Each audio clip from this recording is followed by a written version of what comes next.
Hello and welcome to Conversations in Cleantech, the podcast that celebrates the clean tech industry and the people that power it, brought to you by Brightsmith. For our 7th season, we're speaking to clean tech leaders about the process of investing in a cleaner planet. From inspiring stories and words of wisdom to financial forecast and investment insights, you can learn all about the people and companies who are driving these investments and propelling us towards a cleaner, greener tomorrow. I'm your regular host, Jenny Gladman, but this season there's a twist. I'll be taking a few months off to have my second baby, so I'm handing the reins of our podcast over to a series of fellow Brightsmithers who will be Season 7's super co-hosts. So, without further hesitation, in this episode of Conversations in Cleantech, we are going to be talking about the renewables market and specifically brownfield sites. We are very proud to host Carey Kling. Carey has 20 years of experience in renewable energy as a developer of wind, solar and energy storage, as well as natural gas projects. Previously working at Shell Oil in M&A and corporate strategy, and has a hydrogeologist background, educated from Massachusetts Department of Environmental Protection. Carey is a geologist, an environmentalist, and economist, and has degrees from the Colorado Business School of Mines and University of Michigan. So Carey, welcome to the show. Thanks so much. It's nice to be here. Obviously, hope I did your introduction justice, but if not, let's maybe give our audience a little bit more about your background, and maybe you can talk about your career to date and some of the pivotal moments that led you to CleanCapital. Yeah, I started out as a geologist working for the Massachusetts Department of Environmental Protection. I was developing and protecting public water supplies and locating municipal wastewater treatment plants. And, it doesn't sound very glamorous, but it was actually a great experience, which I've used throughout my career, and particularly on renewable projects. I'd say a really pivotal point was going back to school and getting a degree in economics. And that really opened a lot of doors for me. Once I graduated with the economics degree, I had opportunities to work on Wall Street and any of the major oil companies. And I was really interested in energy. So I ended up working for Shell, and I did M&A and corporate strategy work for them. And the last 4 years, I worked in Shell wind energy. So that was really a great opportunity where I was one of 4 developers in the US. It was really early in the wind industry, and we had to figure it all out. That was our job, was to sort of invest in development assets. We had to do the permitting. We had to figure out what was in the transmission studies. We didn't have an expert on transmission, so we had to figure out all this stuff and sell the power. And so we were really hands-on and trying to figure it out. So that was really fun. And during my time working for Shell, the industry really exploded. And so I had opportunities to go anywhere. And I love renewables, even though I like Shell, I love renewables. And so I moved to Denver and worked for 2 renewable development shops that were well established, so RES and Invenergy. They were really experienced developers, and it was a privilege to work for them because they really knew what they were doing. And so I had great opportunities working for them, managing regions for each of them. And then solar became economic during my time working for Invenergy, and storage came into the market, the first kind of storage RFPs in California. So I got to participate in all of that and work in new technologies. And then for personal reasons, I moved back to the East Coast, and that's where I hooked up with BQ Energy. And I love BQ's business model, which was working 100% on brownfield projects, so building solar on brownfields. And because of my experience working for the Massachusetts Department of Environmental Protection, I really appreciated brownfields and I felt comfortable working on them. And then a year and a half ago, CleanCapital acquired BQ. So that's how I got to CleanCapital. There's a lot of firsts in there. You've really been at the forefront of a lot of these, things that are now not alternative ways of energy. They are the way of doing energy. So you must be really proud of that. Yeah, I feel really fortunate. And, so at Brightsmith, our strapline is, live your purpose. And you're obviously someone that's, doing that and has been doing that for a while now. How do you live yours? I've always been a big outdoors person. I love nature. And so I love hiking and biking and skiing, just getting out in the outdoors. So yeah, I guess that's how I got an interest in working in renewables, just working with nature. So you touched on brownfield sites. Obviously that we have a large developer audience that will obviously know what that is, but for the ones that need a little bit more clarity, talk to us about brownfield sites. What are they? And I'm also thinking, why are they so important as part of the energy transition? Brownfields are pretty much any type of site that has had some sort of commercial or industrial use. They may have ongoing remediation, or they may be like a reclaim surface mine. Any sort of site that has had some sort of environmental impact. Some states have certain definitions, but generally that's how we think about brownfields. And I think EPA has inventoried 500,000 brownfield sites in the US. I'm sure there's more than that. So there's lots and lots of properties that would be great to develop renewable energy on, because they're already disturbed sites, and they're already commercially or industrial zoned. Maybe they're near load centers. They just make a lot of sense for renewable projects. So they're just great places to be working in this industry. And CleanCapital specifically, again, you touched on it there with regards to the acquisition, but I'd love to know more about where they are current day, and a bit about how the competitive edge maybe they have in the market space as well. Yeah, so CleanCapital invests in sort of mid-sized solar and storage assets. So mid-size is maybe distributed energy to, on the brownfield side, we do 20 to 50 megawatt size solar projects. And they also do maybe storage with solar or standalone storage. To date, CleanCapital has invested about $1 billion in the industry. And I think by year end, we will own and operate about 460 megawatts in the US. So next year we should build some large projects. So we'll really increase our megawatts next year. But that's where we're at today. If you look back on your career most previously, what has been some of the criteria that you've held dear to yourself to make sure that you're joining the right organization, and be that kind of purpose, culture, just the people you're working with? Yeah, I guess purpose and culture. So I was really privileged to work for great companies. So they had strong track records, and I consider it a privilege to work for them. And then culturally, yeah, just liking the people. I think, it was very obvious to me early on interviewing with different oil companies. I really like the Shell people and the Shell culture. And, I found that in all the renewable companies, just people that work hard and deliver. And then, obviously very outdoorsy, but how did you specifically bridge into renewables, and was that a purposeful move? And if so, why was that important to you? Yeah, so no, it was just good fortune. And at Shell, you have to change jobs every couple of years. They want people to kind of cross-pollinate in the company. And so it was time for me to make a move. I think I was in the strategy group, and I just saw a posting for a wind energy job. And I had an unusual background in the company. I wasn't a traditional chemical engineer or petroleum engineer. And so I was kind of a fit for that job.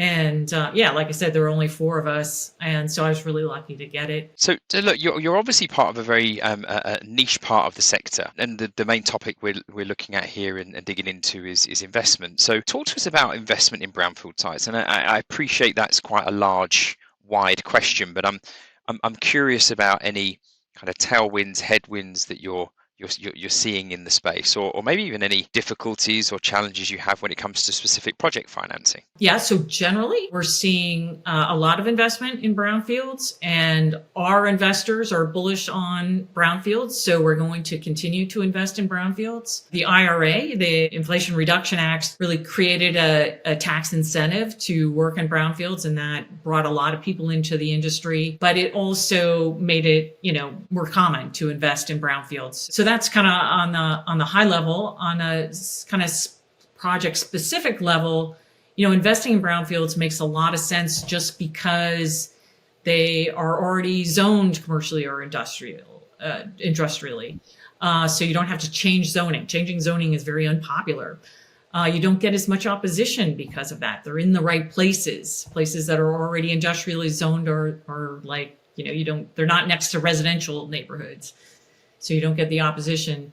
There's usually a lot of existing infrastructure like transmission lines or substations, roads, access to the site. So, you save money in that regard, and you don't have to build new transmission lines. Nobody likes to see another transmission line usually. And then from an environmental standpoint, the site is already disturbed. So you have less exposure to impacting wetlands or sensitive habitats like wetlands or endangered species. So these sites make a lot of sense from an investment standpoint, financially, and in terms of, project schedule and just acceptance. And any other kind of key differences, apart from the obvious around, the financing between those and sort of more traditional, say, utility scale solar projects? Because we obviously see, or at least if we look at organizations branding on what they do, that seems to be the bigger part of the US model at the moment versus Brownfield. But, be curious in what the main differences are, and then why you believe that is. Well, I think, 30 years ago when I was working for the Massachusetts Department of Environmental Protection, I think it was a time when nobody wanted to touch a brownfield, because if you did touch a brownfield, you were responsible for cleaning it up. And now there's regulations in place that really protect anyone from developing a brownfield site, as long as you don't exacerbate the existing conditions. You're just building on top of it. Society has realized we want to see redevelopment of these sites, and the only way you're going to do that is by bringing investment to them. So there's regulations in place to protect investors from redeveloping these sites, and I think that's a shift in mindset in terms of investment and the investment community. So, it does take some technical, understanding. Like, I feel comfortable working on them because I understand the hydrogeology and a lot of environmental regulations and things like that. So some of it's just a comfort level with what you're getting into. So it's really a level of education versus risk and exposure, I think. If someone was to come into developing brownfield sites specifically, but didn't necessarily have that background, what do you think some of the challenges might be? What would be your kind of, I suppose, top tips for someone who's interested in making this move, but isn't from a hydrogeological background? Okay, so you have to understand the history of the site. So I do a lot of research even before we, sign a land deal. And there's usually a lot of public information about these brownfield sites. Do a lot of reading, and then, understand what the closure plans were on the site. Is it a closed site, or does it have to continue to be remediated? Like, sometimes you can deal with additional remediation, sometimes you can't. If they have to rip open the site, you're not going to be able to have a 30-year investment on the site. So make sure the site is closed, and then really just meet with the regulators right away. As soon as you have a land deal, usually we go with the landowner and meet with the regulatory agencies and talk about, what the historic permits of the site are, what, any concerns the regulatory agencies have about the site. And then you get a plan with them about how to develop the site and work with whatever the constraints are of the site. So some examples are, if there's a cap on the landfill, you can't puncture the cap, so you have to use a different type of racking system. Or in the case of the Newport site that I mentioned, there's monitoring wells across the site. There's the need for ongoing groundwater monitoring. And so we work with the agencies to build the project so there's enough room for a drill rig to get between the rows of solar panels in case they want to drill additional wells.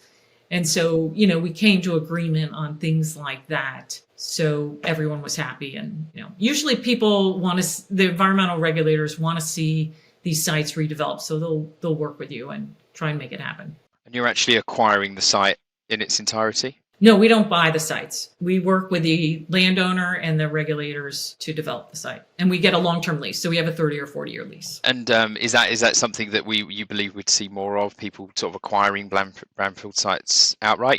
Not CleanCapital necessarily, but other players in the industry? Yeah, for sure. There are, especially as you're seeing coal-fired power plants being shut down, and they're not on gas lines, so they're not going to be redeveloped as gas lines.